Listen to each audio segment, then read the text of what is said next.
Welcome to the High Performance Hockey Podcast. Today we're joined by Dallas Stars skill coach Stan Tugolukov. Stan returned to his 11th season as a skill coach for the Dallas Stars in 24-25, working closely with players in skill development and individual on-ice post-injury conditioning roles. He is a native of Chelyabinsk, Russia, and is active in the Dallas-Fort Worth youth hockey scene, serving as the coaching staff of the Dallas Stars Elite Hockey Club. It's an awesome hour speaking with Stan. We speak about development.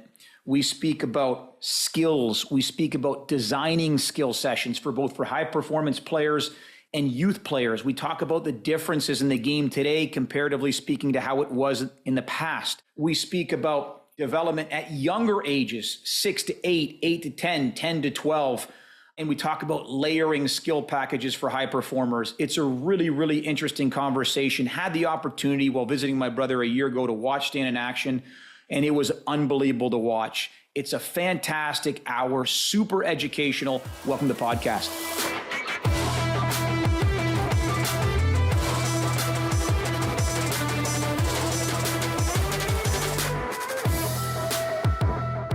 Welcome to the podcast, Stan. Thanks so much for joining us. Hi, guys, and thanks for having me. This is going to be awesome. So much that I want to speak about today and so much that our audience can learn from your experiences in the game. Let me start by talking about this. Chelyabinsk, Russia. How did you get involved in the game at a young age, Stan? I was living next to the stadium, and back in the days, during the summertime, we were playing soccer. During the wintertime, we were playing hockey. Yep. And the climate of the place I was living, it was cold winters, so we were having outdoor rinks and stuff. So it was typical for the kids to just be involved in the sport. And myself personally, I've been playing soccer and hockey back and forth, probably till the age of 12. Yep. So, and then, I was kind of having fun. I like it. And it's better probably than sitting at home. We didn't have phones and we didn't have computers. It was normal for the kids just to spend time and do activities like that. So, and that's how I started. And then I was probably a little bit better in hockey than in soccer. Yep. And I think around probably 11 years, our tractor club, and they have right now they have KHL team, but they also have youth school, and it's like a club. And there was the main club at that time, and they invited me to the team, and they said, okay, it's probably about time to kind of get serious about it. And I accepted the invitation, and I started playing my youth. Since 12, I was with Tractor all the way. Excellent. I'm going to talk to you a little bit later about contrasting the models as youth now that you're living in the U.S. to Russia. But I want to stop for one moment because you played at very high levels. You played for the U18 national team. You played for KHL Tractor, which is obviously their highest level in Russia. You were on the Spangler Cup team. You know, you had a great career in Russia. Who were some of the coaches that were mentors of you that have still affected the way that you process and think the game today? I'm not sure if the names of those Russian coaches is going to say a lot to the audience in the U.S. and North America, but I had Gennady Tugolukov, I had Valery Belousov. I worked a little bit during the camp with Tikhonov, and I know Yurzinov, Kartaev. But once again, I don't know if people here would familiar. And they're all different. They all been kind of unique at the way they were running and the way they were training, and I think it was huge for me because when you're young and you're playing, you kind of you're not thinking about it a lot. You just kind of showed up. You've been told what to do, and you're just doing it. But then you start getting older and you started thinking about it, and you're just like, oh man, I see what he was trying to do and how he was running it. So, and all of them, they definitely had impact on what I'm doing now, what I believe in, and this stuff. Excellent. Excellent. You know, well, it brings me to kind of you had shed on it earlier. You talked about yourself at a young age playing soccer. I look at it now, Stan. I don't know how it is in Dallas. I look at it in Columbus, and I mean, it's almost year-round hockey now. I'll give you an example here. AAA Blue Jacket organization, or any, for that matter, their season ends end of August. Their tryouts are 3 weeks later. After that, they've got spring hockey. After that, they've got summer touches. After that, it's the next hockey season. Maybe this is an ignorant statement, but I look at a lot of the Europeans that come over and their footwork and their skill work, and I swear to you, I think it's because they do spend that time playing soccer at an early age. Yeah. Is that something that is still going on in Russia, or is it, do you see that? Let me ask two questions. Number one, if you can compare and contrast what an American kid would go through right now in this current scene compared to current Russia, is it the same? No, I would probably say it depends what kind of kid we're talking about, what kind of player we're talking about. If there is a player, for example, he goes to the regular school, or is he going to homeschool? Is he going to academy? So for the Russians, they take by volume. So they just like, if it's a big club and it's a big team, that they might, like at my day, we were practicing as a team. We were going to school as a team. We were living as a team, nonstop team. I don't think now they do it. It's more like up to the families where what school you're going, but you need to follow up to the team's schedule. And they've got the volume of training is higher because they would skate twice a day, probably for 4 or 5 days. And then they would have some games on the weekend. Here, it's difficult because, and I'm going to give you an example, like in Dallas, we have AAA club, which is Dallas Stars Elite Club. And they training days would be between 3 or 4 training days a week. Sure. It depends on team schedule because it might be a tournament or a showcase or something. And I think skating 3 times probably not enough. So people thinking how to add to that, and they running the camp. They taking lessons, they taking group lessons. Some of them going to homeschool or internet school, and then they can join the academies. So they're trying to kind of build up at least the time on the ice. Sure. And because everything is expensive, like playing hockey nowadays, it's not cheap. So I think ideally, I'm a big believer that I'm not believing in non-stop hockey 24/7, 7 days a week, 12 months. I'm against that. I think it's too much. It's burning kids, and they're losing the part of being excited, and waiting for the when it's going to be a practice, when I'm going to go to the rink. So I think with a good quality coaching, probably 5-6 practices or events, we call it, would be probably enough. Just for the kid to get what he needs to kind of develop and then apply it during the games. But that's my opinion about it. Sure. I read an interesting article. I think for me, and especially at the youth level, I think it's really important to play multiple sports and get those touches and be a player. Again, this is off season. I'm talking about off season. So I want to be very specific. Right. But, I read an article and it kind of changed the way I thought. And especially for our more advanced players, Stan, and I want to share that with you. I'd love to get your advice on this. But my working theory with our more advanced players, our pro players, is that in the off season, they actually need to spend less time in the gym, 3 days a week, and couple that with skill work on their off days. And let me be very specific with skill work. I'm talking about not conditioning in practice. I'm talking about a professional like you that focuses on patterns of the game, wall work, interior ice mindset, puck protection, edges. It's not a conditioning. I always akin it to like, you're playing the guitar. No one would say don't play the guitar all summer. You got to work on your chords. You got to work on the way you can play. So when it's time to go in that huge, concert, i.e. training camp, you want to have the tools of the trade. Now, conversely, if you're a young athlete and your strength line looks like my hairline, you got to spend more time in the gym because you can't shoot a can out of a canoe. Many times fixing skating ability and technique is just a matter of picking low-hanging fruit, which is just strength. Do you agree with that, or a difference is, you know what I mean? I would say it's probably not like really, you can't apply it to everyone because every player is individual. Everyone's got probably deficiencies and efficiencies. Sure. And I think for the pro guys, I want to say, well, if we're talking about the player A, what's the player A's strength? Is it? And then most of the time, it still starts with the skating, right? So if you're a better skater, you've got probably better chances to be successful. So like, and during the season, the schedule is so hectic. Exactly.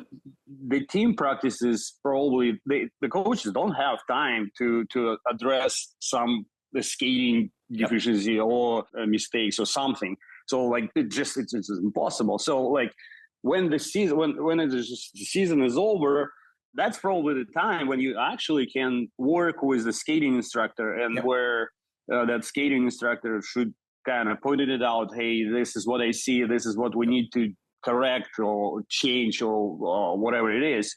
And that would benefit the player, because if he is going to become a better skater, more likely he's going to be a better player. Sure. That's the way I see it. Sure. For the youth, it's a little different. Because they're not on a stage of their career that they complete players. It's just like non-stop learning process. It's like skating, stick handling, passing, receiving, shooting. That kind of stuff. So like I think for the pro guys, I definitely see that, and I think it's smart for them to do, because what they do, they investing in themselves. They're trying to upgrade themselves as a player, and that will help them to be a better hockey player. Excellent. That's the way I see it. Excellent. Slight pivot, Stan. So let's talk about, how did you get to the U.S.? And then I want to talk about your current appointment with the Dallas Stars. What are your duties and responsibilities? Like, what was your story of getting here? So you're in Dallas, and then talk to me about your job right now with the Stars. I came here to study. I just wanted to learn English, and then I wanted to get education. And that's how I ended up here, and I've been successful in both. So, and then I met my family, my wife. We have 2 great kids here, so when we just settled here. And my first years, I've been heavily involved in youth hockey, but I haven't been involved with the Stars. And in 2013, Dallas Stars drafted Valeri Nichushkin. And when Valeri Nichushkin got drafted, Jim Neal was asking me if I can help him with being a translator and help with the practices and stuff. So that, and it started with the development camp that year, because it was a draft, then it was development camp. Valeri was here, and I was helping him, and I was being on the ice, and then the coaches, the practice plans and the stuff. So, and then the season started, and Jim offered that, do you want to continue? And I said, yes, of course I want. And that's how I started. Wow. And since 2013, I've been around the team, and from being a helper and trying to kind of stick after the practices for anyone who would be interested to do extra work on the stick handling, shooting, or anything. And then my duties were changing, and now I'm a skills coach, and I'm a rehab on the ice. So my duties would be the main one. I think it's the main one. When the players clear the protocol of they've got clearance and they start skating on the ice, that's where I'm gonna skate with them, and I'm gonna probably talk to the doctors and trainers and PT guys, like, okay, well, what I should be aware, what movements I should avoid and eliminate, and what should I do more on that. So they would give me recommendations on that. And then it's just you trying to kind of build it. Most of the time, it takes time, because after the injuries, a lot of times the strength is missing. Like they need to get back to the strength conditioning, and you got to build the muscles around. typically. And then it depends on what kind of injury. Is it upper body injury? Is it lower body, knees or hips or shoulders, or wrists or anything? So that would change my thing. And typically that I'm working with those. It's easy when you've got one player. It's a little harder when you've got 2 or 3 and they've got different injuries. That's challenging. And then another thing I'm doing is I should be available for any player who wants to do a little bit extra before the practice and when the practice is over. So typically anyone can grab me and say, hey, Stan, can we go early? And let's just work something on like getting the puck over the wall or something. Or working on shooting. And we would do that. And then I'm staying when the main practice is over and player is staying for a little bit of extra work. Typically always somebody who wants to stay and then do something extra. And that's another time. And when the optional practices, a lot of times probably would be the time when I'm going to run the practice. And the coaches would say, hey, it's optional today. We're probably expecting between 5 and 7 or 9 players, and they would tell me, hey, we want to have a lot of touches. We want to have a lot of puck touches, puck receivings and stuff. So I will listen what they want and I'll come up with the practice plan. Excellent. This is my duties with the Stars. I'll tell you, I got to give you a huge compliment. I came up to visit my brother Mish, and I watched 2 touches of yours. And man, I'd say it Picasso with a paintbrush. I'm going to tell you why. I won't mention the athlete that was coming back at that time last year, but so specific, pattern specific, pucks placed in a pile, not all over the ice.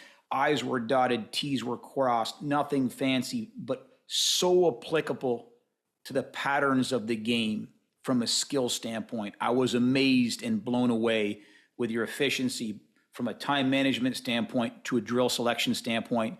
And several of those drills I stole and took back. And I know they're just patterns at times, but I was very, very, very impressed. So let me start by asking you this. If you have one, what is your player development philosophy, Stan? Or do you have one? Well, I mean, I already mentioned, I think the skating is probably the fundamental, is just like the keystone of that. So it's always started with skating. And if you a good skater, you're probably going to execute the certain things in hockey being able to. So like all my skates, pretty much, it's some type of skating. If that would be a rehab with the player, we more likely will start with some edge work, some movement on the ice. Like I'm talking about like weight transfer. Sometimes we're doing that, being able to do crossovers or keeping the weight on the one leg and maintain the balance and stuff. So just the part of it is going to be with on rehab. The part is always going to be related to skating. And as we advance through the stages of his recovery, then it might be a little bit less edge work, but it will be more like mobility skating type of thing. So it would be forwards, backwards, pivots, escape turns, open up on the skating backwards to transition to open up to the forward skating and the stuff. Always, another part would always be related to puck control, puck carrying. Yep. I'm not a big fan of like all that stick handling because for me, I don't mind. And I'm using it. I'm using some tools that we can use and work on some moves. But it's more like warm up, more like a warm up, because if I have a defenseman and we still can do those stick handling moves around the sticks, but I'm not expecting him to do that during the game. It helps them. They all love it because it helps them to warm up. They feel hands a little bit better. Yep. So we're using it. That the part of the skate always going to have that part. And then I'm trying to do as much as possible the game situations things. And if it's a defenseman, we will be picking up the puck off the wall. We will use the net as an escape. We will work on getting the puck and try to break out. I can set up targets that he can hit 2-3 targets as on the passing. So I'm trying to make it as much as possible close to what he is going to do in phase when he's going to return and play. Yep. And that's probably the thing. And a lot of times the trainers, they need to back skating and stuff. So what we're trying to do in back skating, I call it shifts. I would set up the pucks on the different areas of on the ice, and I'll do some type of pattern like, okay, it's a shift. You picking up the puck, you attacking the net, you hustling to the opposite corner, picking up another one, you attacking the net. Now we reload, that kind of stuff. So we're getting the back skating, trying to make it look more like a hockey shift in a regular game. So excellent. That makes a lot of sense too. I'm sure what you're referring to is some of the metrics and the external load and the trying to get those numbers if it's an injured player to baseline practice or a baseline healthy game. Yep. And you're doing so in a pattern specific way, as opposed to saying, hey, skate across the boards back and forth 100 times. Very, very smart. And let me ask you, and I know obviously, you have an extensive background, you played at high levels. And I also know that you're at all the Dallas Stars games, so you're watching these games live. Repetitive patterns over years and years of watching that you deem really important, that have kind of been stored in your brain when you create these lessons, or when you create these, if it's an injured or a skill-based practice. Just for example, maybe a better question to ask you, Stan, is what patterns do you think are really important for forwards? What patterns do you think are really important for defensemen?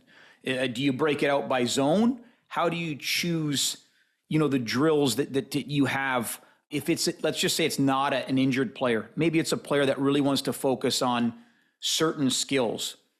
Well, just to kind of break it down, if we have optional practice, that more likely the coach is going to give me some type of input on what would they like that practice to consist of, right? Like, there's going to be a lot of touches, high tempo. Is going to be some battles one-on-one or two-on-twos, or battles on the wall involved. So I have to listen their direction first, and making sure that, okay, if they want to have a lot of touches but high tempo, I need to provide the drills that it's going to be a lot of touches, it's going to be high tempo, with they might not be long drills, but we're probably looking for explosion, like explosive drills. You do quick start, sprint, take a shot, probably something like that. If that would be more for sometimes the players who on and off the roster, and they need they work out pretty much, and it might be the bottles on the wall, it might be boxing out in front of the net, it might be 2-on-2 and restricted area, that kind of stuff. So I gotta listen to coaches, and I have to provide the drills.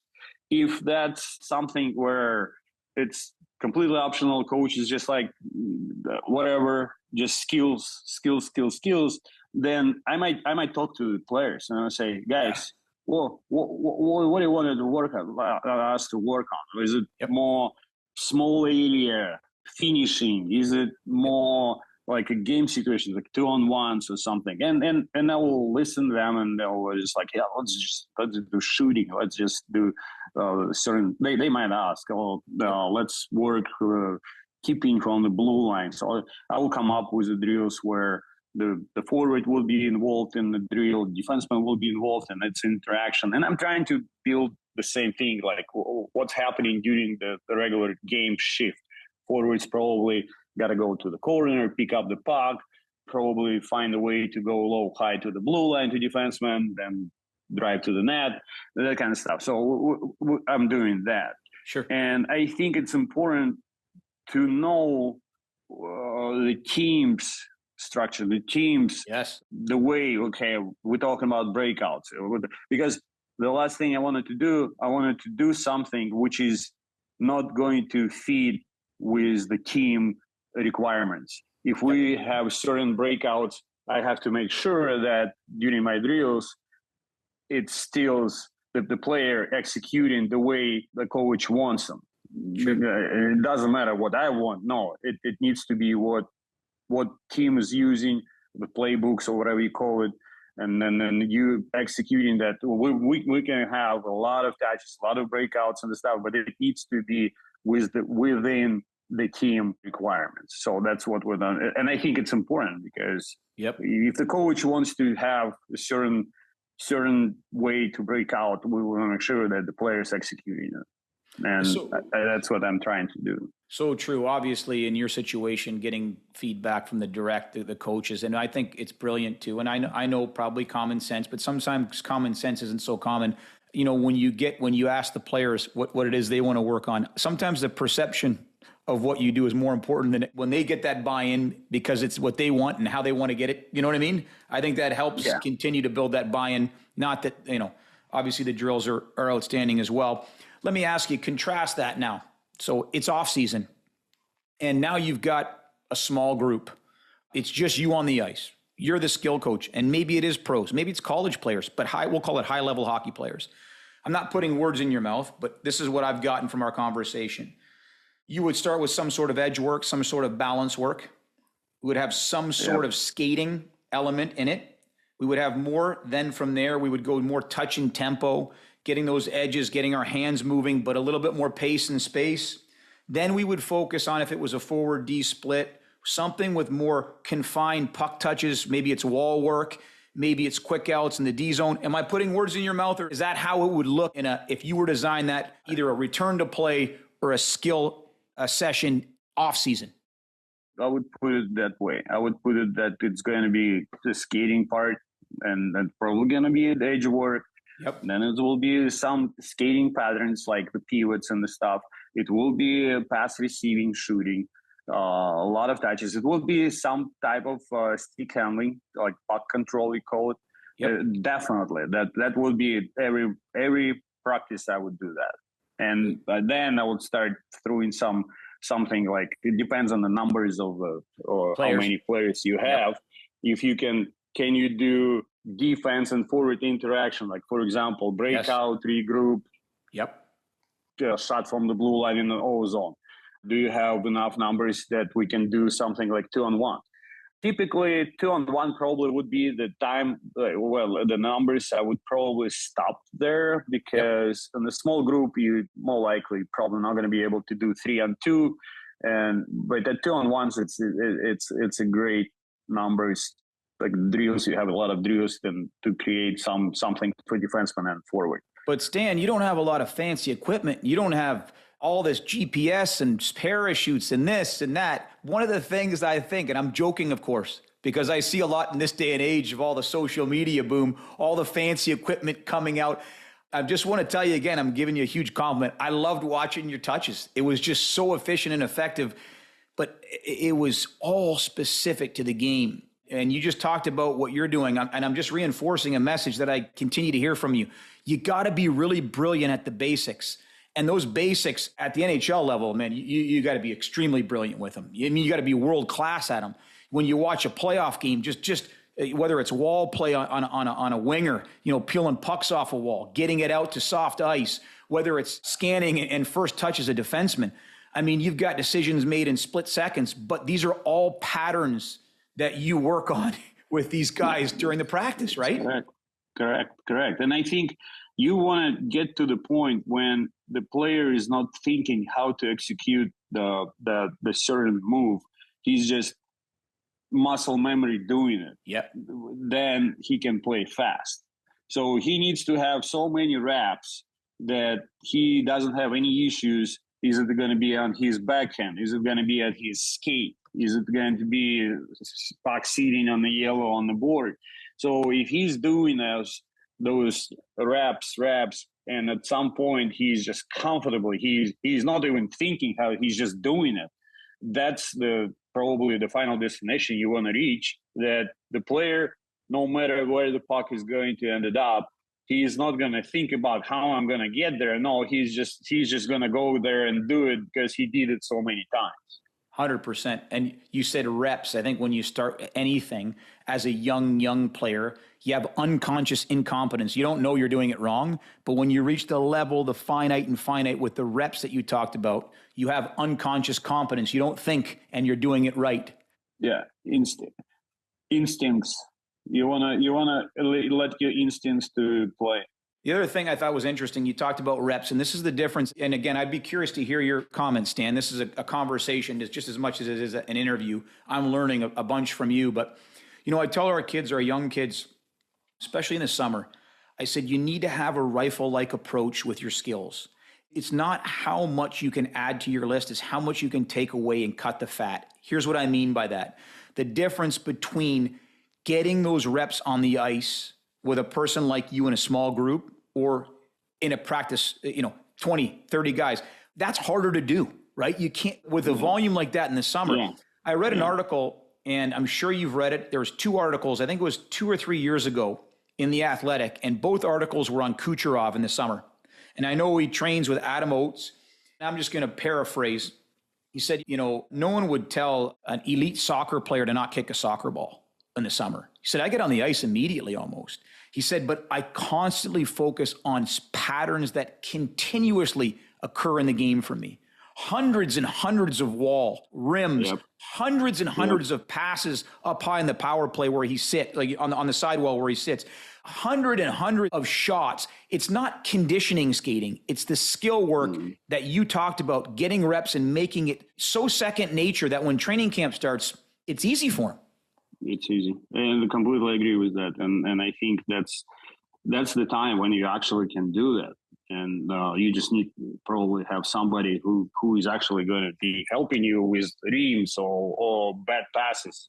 I told myself I'm the best, worst passer in my life because I have to make a bad pass to the player, and I'm good at it. And making it bad passing. But if they catching my bad passing, but something is telling me that it will be comfortably doing that during the game too. And it depends on the schedule. Once again, you can address that because you might not have a chance to receive it on your backhand after you pivoting or something. It's just like some situation when in the game it might happen, but in the practices, coach is not going to try to help a single player to receive backhand. The coach needs to take care of the team and team system and then whatever the issues they might have and address them. So like that all the skills of receiving the pass, off your skate, on the backhand, when you pivoting and you just like that kind of stuff. That's on the player. That's big only time. You can only do it. You can if you're gonna work on it. There is something telling me that you're going to improve it a little bit by little by little by little. If you're going to do it a lot, you're probably not going to even have an issue because it will be for you. It will be just, okay, I've done that. Stan, let me ask you a question, off the cuff question. I'm just curious, especially with your National Hockey League players, how much do you rely? Let's just take an example here. It's after practice and somebody wants to work. Maybe it's a winger, doesn't matter who, on wall work. How much do you rely on just giving him good reps or verbally going over things with him and coaching and stopping the drill? Hey, you need to get your hand up higher to flatten your stick blade. Is it a give and go between that? Or do you rely more with those players, especially at that level? Is it more reps and watching them fail, every once in a while, and then just continuing to give them reps, if that makes sense? I believe for the pro guys, the pro athletes level, NHL level guys, I'm going to say, I'm going to throw that puck and I want you to do certain things, but I want you to do how you're going to do it in the game. If you make it, for example, if defenseman is walking on the blue, taking the middle, and then trying to make a flank pass, and he is never using backhand, I don't want him to do that because he's not going to do it in the game. And if I'm going to try to break his habit, it takes too much and I'm probably going to mess him up. Yeah. So I would tell him, listen, I'm going to go low high with you. You take the middle and then you make a flank pass to me. But I want you to use the way you're going to do at the game. Excellent. If it's a backhand for you, for Miro Heiskanen, it doesn't matter if it's a forehand, backhand. He probably going to do. If I'm not going to tell him, he probably is going to do one time forehand, next time backhand, just without even thinking. But if it's a different player and he's not doing backhand, I don't think it's right to try to, hey, you know what, do backhand, because he's not gonna have enough muscle memory and habit and the confidence in that. Excellent. To do it in the game. Yep. Before you doing something in the game, you doing it tons of 1,000 times practice, whatever it is. So that's my personal opinion about it. I don't want them to make the drill that, hey, I want that angle, I want that angle. I want them to be, hey, you playing the game, you're not thinking what angle you're keeping and how you're doing. You playing the game. If that's what I want to do, I'm going to throw that puck, and it will lead us to the certain game situation, and then you play hockey. Excellent. Now, would you take a different approach for a young player now? We're not talking Miro. Now we're talking a U15 player. You're doing a skill session with them and you're working, let's just say, a winger again. Would you break that skill down a little bit more, or would you still get the reps in terms and measures of just getting a feel for that, failing a few times, and then getting the grasp? I'm probably going to use an example of, because at 15, I think in youth hockey, you're probably getting your skills probably up to till you're 14 years old. Whatever the skills you're going to gain, that's probably going to be your skills box, your toolbox. Because after that, the coaches will be playing for result. It will be exposure. So if you don't get skills, the certain skills, I don't know, like being able to stick handle, fake, do double fake, front fake, side fake, whatever, I wouldn't even probably recommend to start learning it, because you're not going to use it the same way. It will be the pressure of result starting from the coaches. Coach doesn't need you to be a Cirque du Soleil tricky guy. Coach needs the puck out of the zone, or the puck being breaking it out and supporting to your partner. So like, you probably learning all those tricks and skills, I want to say around till 14 years old, and then you just, if you happen to have skills, and for you deception, you got great hands, great mobility, you tricky and you deceptive, nothing wrong with that. That's perfect. That's going to separate you from a big crowd of players who don't have those skills, and you just using whatever your toolbox consists on that. So like for the young players, before that 14 years old, I believe that it should be skating, it should be edge work, it should be pass, it should be stick handling, it should be working on all those different fakes, that you can have that memory and habits without thinking about it. I tell you, and then you're gonna figure it out what kind of player you are. I agree, and I don't want to open up a can of worms here, because you may or may not agree with this. I can see this happening in Columbus right now, specifically for a younger age group. Okay, so I'm talking about 6U, 8U, 10U, that area that's so important, crucial for wiring the nervous system, specifically with skating. Like, let's talk about this. You and I know this, right? It's the only sport in the world that's played on the ice. Like, you could always pick up a basketball or go kick a soccer ball. You have to learn how to skate. My concern with youth hockey right now, and it's a big one, I'm all for playing small area games, Stan. I like small area games. They get more touches. But there's got to be time for what we call block practice. What I mean by block practice, you focus on your edge work. You focus on your skating.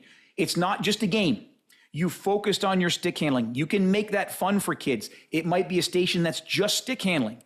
You focus on your shooting. It might be a station that's just shooting. I call that block practice, as opposed to this idea of serial practice, which means almost everything's a small area game. You want to learn how to be a better skater? Well, Tommy's going to chase you and you got to run from him. It's like, whoa, Tommy doesn't even know how to skate. So we're seeing that in Columbus, like where it's more and more this idea of taking these skills and not blocking them, if that makes sense at a younger age. Do you see that in Dallas, or is that something that you're seeing more of? Do you agree with me, disagree with me? 100% agree. I mean, skating is going to be the number one thing, because it gives you all the confidence and advantage or disadvantage. So you can make any games you want, but if you're a weak skater, you're probably not going to be really successful in that. Yes. And the problem, like, we're probably going to get in trouble. We will say, hey, hockey about it. Yeah, we probably won't. Let's not use that. I don't want to get in trouble. But we don't want that. But I think it's super important that there is instructions on skating. There is instructions on the proper posture, the proper stride, the proper footwork. It needs to be explained. It needs to be corrected. It needs to be provided opportunity to work on it and get those damn reps, because it's just, you need to know how to, and then you need to do it. Then you're going to improve. And you know, the thing, my argument would be too, like, I think you can make what I call block work fun with good coaching. I think you can make that fun. The other thing is, I think where I see it is, if in the long run, when you teach those requisite skills, when you do get into a small area game, the kids will have more fun because they have better skills to work with, right? You know, nobody 100%. Wants to be in the game when you're the last guy in the hopscotch game and you can't play. When you have those skills, then when it's time to have them being used, you have more fun in doing so. Does that make sense? Absolutely. And I want to say 15 years ago in Dallas, we actually tried to do that. We were working with youth, and it was literally 15 minutes, 10 minutes over speed. Yes. 10 minutes edge work, 15 minutes puck work, and then drills. So like and it was kind of almost like the overspeed drills might be different, the different format, different thing, but the structure of those practices were staying the same. It will be overspeed, it will be edge work, it will be the stick handling part, it will be some passing receiving part, and then you're doing some drills, whatever it is. It's 1-on-1, 2-on-1, or whatever it is. Yes. Yeah. And you have those small area games and those touches. I also love, this is just too, especially at the youth age. I know in Canada, sometimes they get indigestion over here, but I think it's a great idea. At that young age, cross ice games are so important. I think at a young age, you get more touches for young kids. Obviously, you know, we're dealing with it now. My brother Matt and I coach my young nephew, Alexander. So he's now 9 and 10. He moves to that full ice. And it is amazing when you see it at, you know, that transition, right? Like, first day on the full ice. Yes. What is that? Yeah. Where are we? Where are we? And you know, maybe he's got that puck on his stick for a full 3 seconds the whole game, 4 seconds, you know, because of the scaling effect and a big ice pad. So I do love that, especially in games for young kids, the cross ice effect, because you do get more touches. You're able to camouflage, work on your hockey IQ and making decisions in a fun, confined area, and it's fun for kids. So I think that's great. And I want to make sure that we both speak the same way. This is not something that we're just passionate hockey people. And from a skill standpoint, that block practice at a young age, I think, is critically important because it gives the kids the tools in the long run. So yeah, absolutely. A couple more questions here. I want to respect your time, Stan the man. Let me ask you a broad-based question, NHL question. From when you played to now, okay, how has the NHL changed? I'll give you my example. I'm a little bit younger than you. It was much more bigger clutching and grabbing, not as much skill. Now you've got, you know, the speed element. I will tell you this, Stan, maybe I just didn't have the right skill coach. Never did I have an impetus when I played on the wall work, pulling pucks off the wall. It wasn't a repetitive thing, you know, those skills. What do you see as differences from when you played and then the current National Hockey League? Similarities, changes? I didn't play NHL, but from my pro years of playing even in Europe, it was more physical. It was dirtier because it was all hooks and like blocks, and it was crazy how if you're watching old time games and you're like, oh my gosh, what kind of rules are those? So that's the difference, and the speed of the game is just it's just insane. It is insane. It's getting quicker, faster. It's just absolutely insane. That's probably the biggest. Let me ask you another can of worms, not on the cuff here, but so you talk about speed of the game, and this might be $1 million question. I don't know anyone can answer, but I know you talk about this with your drills as well, but training hockey IQ. Your countryman famously said, speed of hand, speed of foot, speed of mind. the most important is speed of mind. That was Tarasov. I mean, do you feel like as skill coaches at that high level, by designing drills that can be improved, is it best improved in video? How does one measure hockey IQ? I think, well, first of all, you can't work on hockey IQ on a one-on-one lesson if we're talking about youth, or one-on-one session if we're talking about pro guys. It's not about hockey IQ. It's about repetition, reps, and certain skills, but it's not hockey IQ. The hockey IQ thing, I believe, I might be wrong. I'm not pretend that I'm smarter than anyone, but I think hockey IQ is just like you gaining that from playing different games, playing small area games, playing different sport. That's where you gaining that hockey IQ where you're making something and you're just not even thinking why you're doing it, just because you kind of estimate the sort of whatever it is in your head.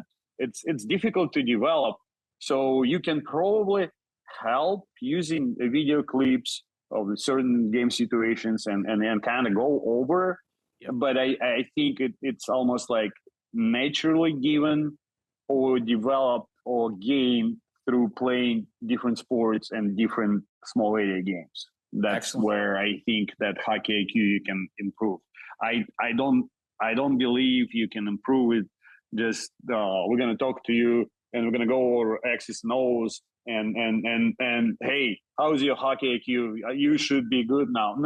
No, you're not gonna be good. You might be confused with everything I'm doing, but you're not gonna be able to make a decision why you skated to the left instead of to the right, or you postponed the skate or cut back or whatever you've been doing, or why you even staying on this spot where there is certain players, they're always on the puck.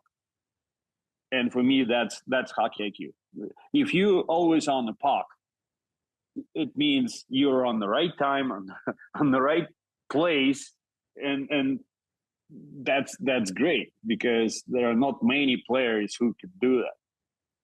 Yeah, I think it's one of the most elusive things I stand out with. So I'm in the performance field, strength and conditioning, and I think it's easy to measure the low-hanging fruit. And not that I think it's not important, vertical jump, bench press, all that's great. The hardest things to measure are closest to the scoreboard. And hockey IQ to me, processing speed to me is just, really, really critical. Let me ask you this. I'm going to piggyback that question for processing speed.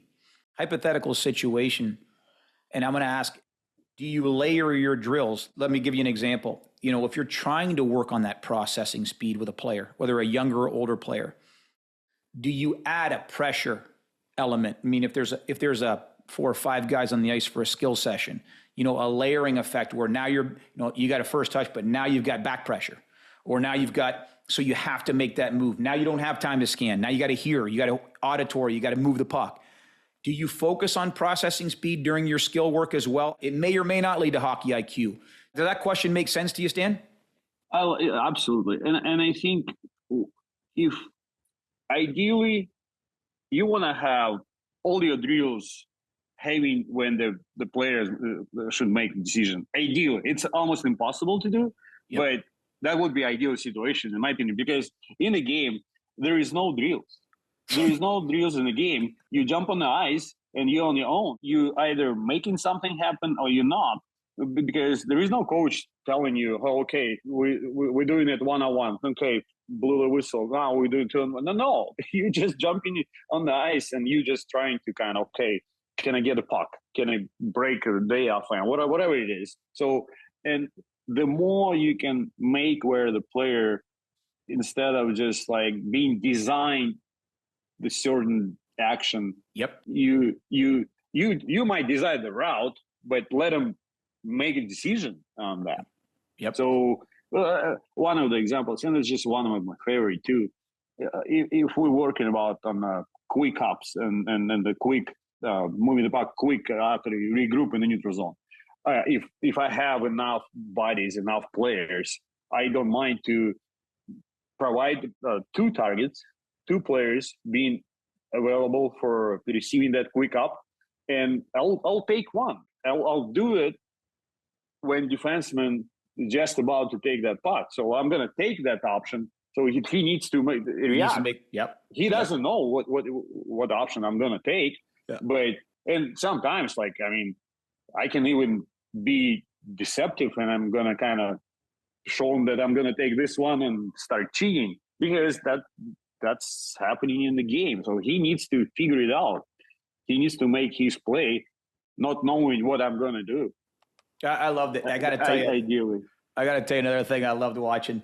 One of the things this player, a certain player, was doing, he was a defenseman. After every drill set, you got about 5 foot from him, and you flick little pucks and you got to bat him down with a stick and bat him down with a stick. How many times does that happen in a game? How many times does that happen where those little sauce passes come in, where those guys have to bat them down? How relevant is that? Another thing I stole from you, Big Stan. But basic, right? Seriously, I thought it was pretty cool. Yeah. I'm not going to lie to you. All right, last few questions. I want to respect your time. One of my favorite quotes is a John Wooden quote. It says, if you spend too much time learning the tricks of the trade, you may not learn the trade. And I think my question is, advice to young skill coaches looking to work in high-end hockey, like the National Hockey League, the American Hockey League. Again, I'm not saying anything's wrong with this. I'm sure I see a lot on the social media sites, the fancy equipment, this and that. And the reality is, from what I've seen, which were limited touch points with you, just brilliant mastery of the basics and reps and targeted reps. What I would call like receiving reps for a wide receiver in the NFL, right? Like that's that. Yeah. What would be advice if you look back now and you're getting into this profession for the first time, not knowing what you know or knowing what you know now? What advice would you give to a young aspiring skill coach looking to try to make it? I probably want to say, number one, you just need to be excited about it. You need to be energetic with what you're doing. You need to love it. You need to love it, and you need to create the atmosphere where that the player is working with you, let's say individual. Is it individual one-on-one lesson? Is it a small group lesson? Whatever. Like, they having fun and they gaining something out of that session. And I would want to say that if you love it, if you energetic, you like it, you bring that energy to the lesson, that's just number one requirement for sure. And then stick probably with the important ABCs, which is going to be skating, which is going to be ability to make a pass, receive the pass, which is going to be puck control or shooting. There is no any news on that. It's all the same, and just do that. And if you're gonna have some player who is working with you one-on-one, and you have that player for a month, 2 months, half a year, a season, and you see the difference in when you got him first day and at the end of it, that you improve his individual skills. That's all you can do, doing individual skills, because you cannot make him smarter hockey player working individually with stick handling and pass receiving, shooting. But you can make him, you can give him those tools that he can be a better hockey player using the tools and the skills he obtained. Excellent. Last question, Stan. Some people hate this question. Some people love it. Legacy. You spent a lifetime in the game at the highest levels. You played in the KHL. You've worked with athletes at the youth level, National Hockey League. Long after your time in the game, how do you want to be remembered? I want to be remembered by the players, no matter what level and what age. And I want those players say, hey, I know this guy, he's a great dude, and he helped me a lot. That's probably what I want to have. And it doesn't matter if it's 10 years old or 15 years old or 35 years old. I want them, if they're going to say that at some point, it will make my day. It will make my legacy. Our guest today has been Stan Tugolukov. Stan, the man. Thanks for joining us. Thank you, guys. Thank you for having me.